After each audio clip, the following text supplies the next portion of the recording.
So, like, you know, in terms of, like, something, like, newsworthy happening, like, the Trump-Biden debate was newsworthy because, like, you know, Joe Biden just, you know, melted down in front of the country, in front of the world, and it was like, okay, you know, the jig is up, basically.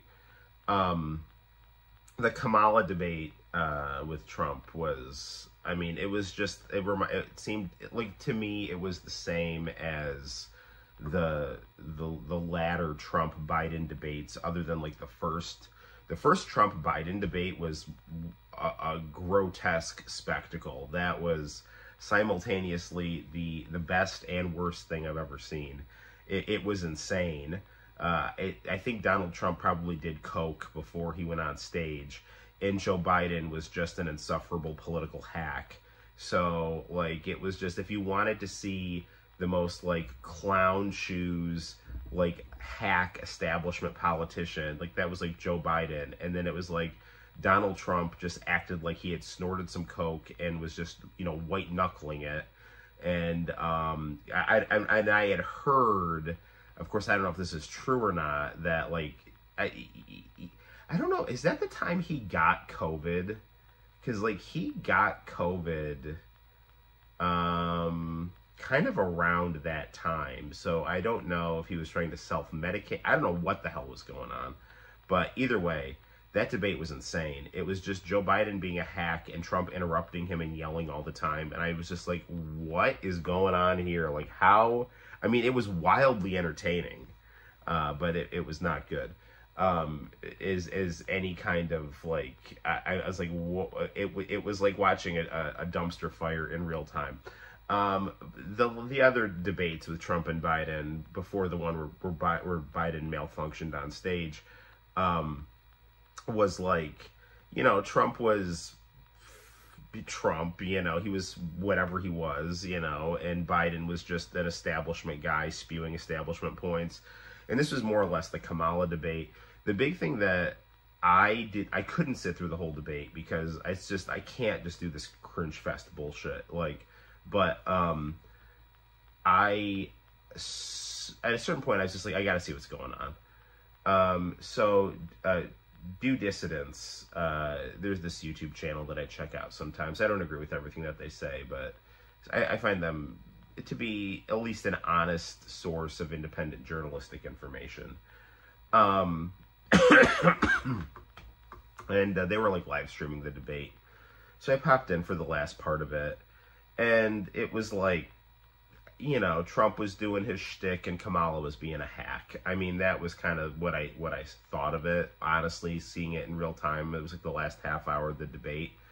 I thought that Kamala was as good as she was. Like, she looked a lot better than she had looked previously, which was abysmal.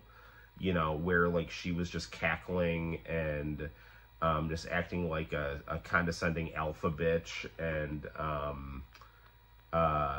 what else? You know, she has these, like, very unlikable tendencies. So, you know, somebody got a hold of her in the Democratic Party and was like, listen, just stop, you know? So if you want to be president, don't do these things because they turn people off. And so she was like, okay. And then they just fed her talking points and, you know, just drilled her routine into her head. And they're like, the moderators are going to, you know, set you up for some one-liners because the moderators are going to be on your side. So, you know, she had her, like, zingers planned. And then Trump just kind of went out there and just did his, you know, Rodney Dangerfield, Vince McMahon routine. And that's what it was. You know, I know that the big funny thing was Trump was, I didn't see this, but I could see him being like, look, they're coming over the border, they're taking your jobs, they're eating your cats, you know, like I can see that being like, what the hell is going on? But I mean, like, but that's like his pro wrestling style is like, rather than making the point that he was, I think, trying to make of, hey, look, there's a correlation between our open border under Kamala and a rise in crime. So, but he says it in, like, the most cartoonish way possible, so that it's like, yeah, that's going to get people's attention, and it's either going to turn you on or off, you know? But like that was, I guess, a thing. I thought that Trump's closing statement was excellent when he was just like, hey, listen, you spent all this time talking about what you're going to do, but if you're really going to do it, you would have done it already. Do it now. Go ahead. Seriously, go back to the White House right now. I know what the White House looks like. It's beautiful. Go there, do it now. But you're not going to do it because you haven't done it. And after you get elected, you're not going to do it. Because if you were going to do it, you would just do it now. That was a paraphrase of his, a closing statement. Sakaki, what is up? I am sick and I am streaming and I'm complaining about politics. So there's that. I don't want to, because people have different opinions on this, and I'm a teacher, and I don't want to let my non-existent hair down too much, but I posted on Facebook. I said, look, if you like abortion and neoconservative imperialism, Kamala's got you covered. If you don't like those things, don't vote for her. And I think that, you can make strong arguments that both of those things are not great. So there's that. I don't know. From all accounts, the moderators at that debate were disgusting. It was literally, so the one time I saw I heard a lot about the moderator bias from Glenn Greenwald, who is a really, really good journalist. He's got a great video talking about the bias of the moderators and how they weren't fact-checking Kamala, but they were fact-checking Trump, even though Kamala was saying a lot of stuff that was not true. Lying about things that Trump had said, and so on and so forth. The big thing, she was saying he was against in vitro fertilization. She was saying that he gave her the worst economy ever, which was absolutely not, since the Great Depression, which was not true. The economy was worse under Dick Cheney and Barack Obama, with the housing bubble burst. By the way, Dick Cheney and Barack Obama, endorsed Kamala. She lied about, Trump saying that, there were good people, so when there was those protests going on and Trump said, hey, there's good people on both sides, and I don't mean neo-Nazis and white supremacists, the media immediately lied and said, he's saying that white supremacists and neo-Nazis are good people, which he didn't say any of those things, but the media doesn't like him, so whatever. She lied about that. That didn't get fact-checked. There's other stuff too. I think she didn't tell, she said some false statements about January 6th, I believe. I didn't watch this, but I think she said something like a cop was killed on January 6th, which did not happen. The cop who died of, health conditions that were exacerbated from being in January 6th after the fact, but it's not like he wasn't beaten to death by rioters. The riot was not a good thing. Trump did say, don't riot, and then they did anyway. January 6th was a stupid move. At that point, Trump had gotten screwed out of the 2020 election. The media wouldn't cover the Hunter Biden laptop. He was getting negative coverage nonstop for 4 years. He was being sabotaged at every turn. Plus, he's an immature person who, basically when you have that many forces working against you, you basically have to play a perfect game, and he certainly did not play a perfect game. Was the 2020 election unfair to Donald Trump? Absolutely. Should he have tried to do in 4 weeks what was done to him over the last 4 years to his opponents out of spite? No, because when you do the same bullshit your opponents do, it just creates a cycle of corruption and resentment, so you have to be the bigger person. But, he clearly is not, and they clearly are not, so we're stuck in the situation that we're in, where we just have a bunch of corrupt elite people, just trying to act like rival mafia bosses, spiting each other in one-upsmanship, which is a terrible, direction that this country has gone in. Anyway, but, the thing is he's a real estate guy. He's not a CIA guy.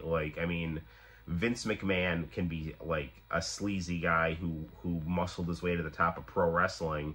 Donald Trump can be a sleazy guy who muscled his way to the top of real estate. But that's not I have been involved in shady overthrowing of governments. That's not the same thing. He's not from that ilk, from what I can tell.